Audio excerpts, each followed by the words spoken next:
Hey everybody, and welcome to DGS Productions. I'm your host, D.G.S.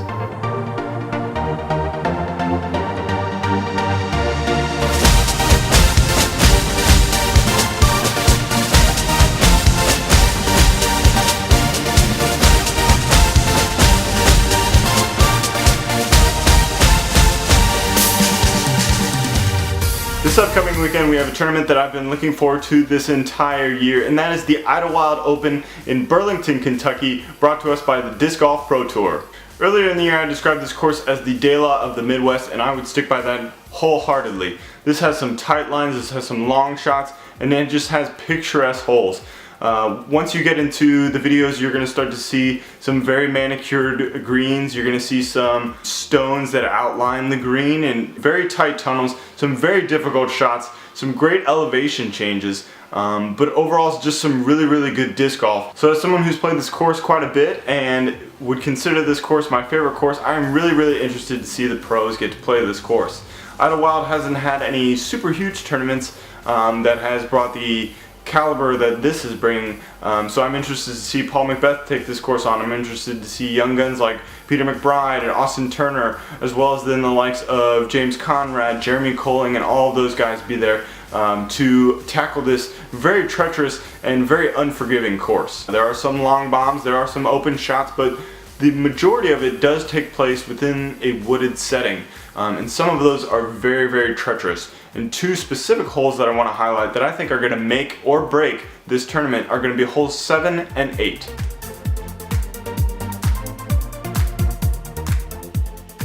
Hole 7 is a 500-foot hole that shoots into the woods. So that shot into the woods is actually fairly treacherous. If you hit a tree and fall down, more than likely you're going to end up in the water or the OB in there. And from there you can't really get as far up the hill as you would like to maybe get a 2 or even to get a 3 or to get a safe 3. So your first shot is going to depend on getting through that gap and getting to the base of that hill in order to shoot up.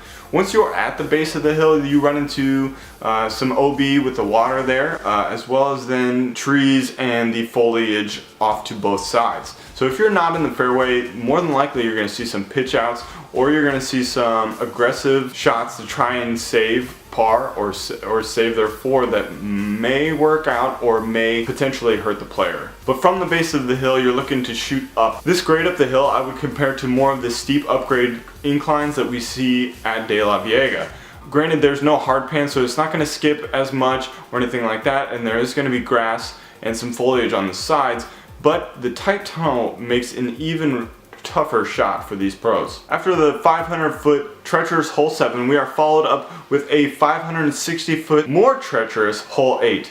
This hole can make or break people. It being earlier in the round, I think this is where the breaking point is going to be. This could be the straw that breaks the people's back in round 2 and rounds 3.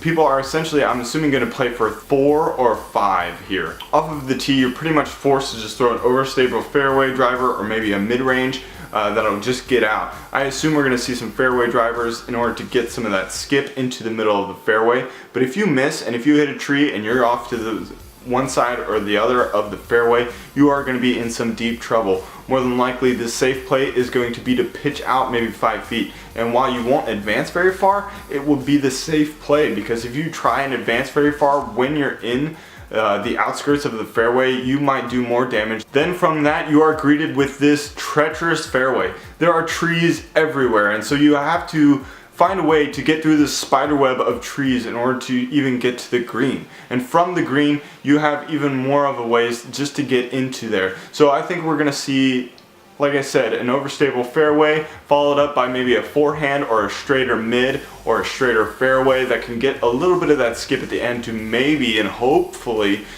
slide up to there for a 3. But I assume we're going to see a lot of 4s and a lot of 5s and a lot of big numbers on this hole. That's why I think that these 2 holes are really going to determine the winners of this weekend's tournament. For all you locals out there, holes 7 and 8 are actually normal holes 5 and 6, which are preceded by some letter holes, which is why some things have been kind of switched around.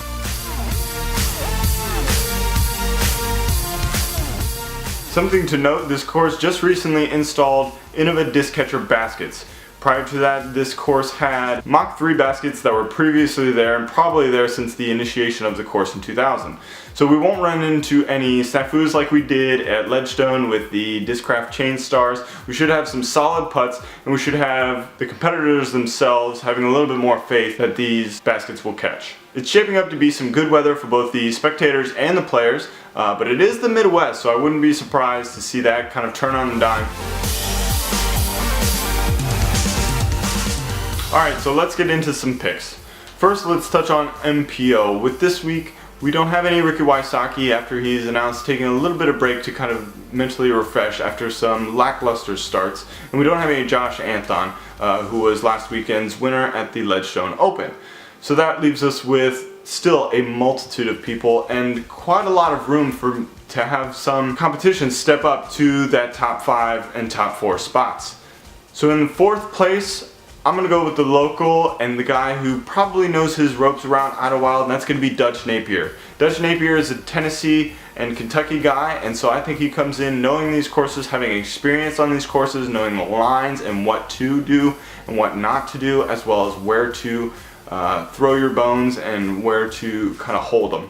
And so I think he comes in hot there at the number 4 spot.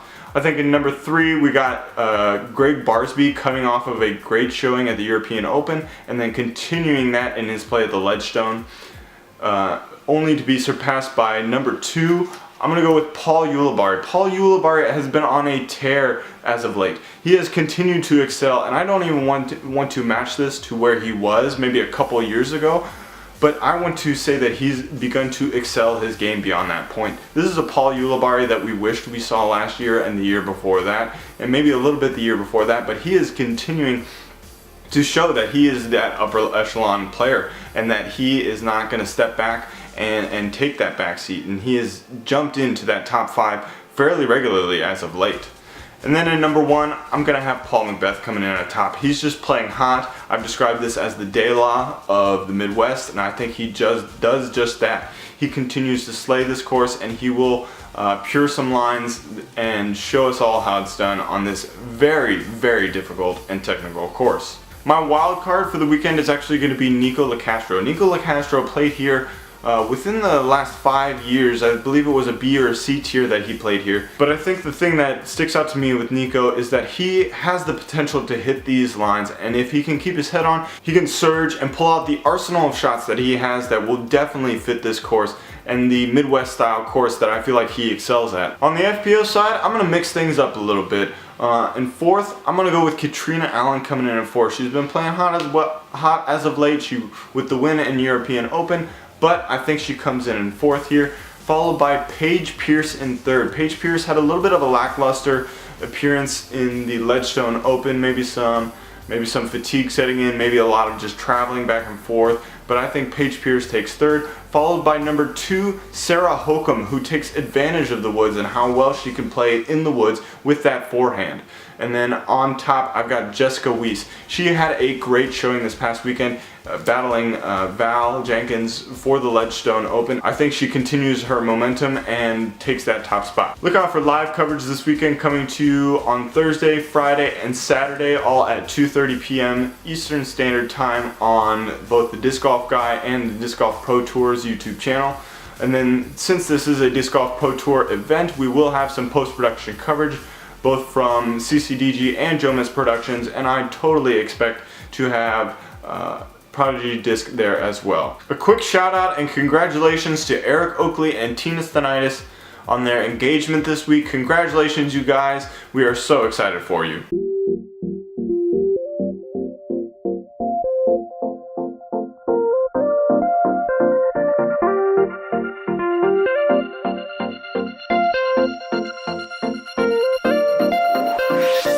And that's our show. As always, feel free to like, comment, subscribe, and check us out on Facebook for all your disc golf needs throughout the week. And until next round, I'm DGS.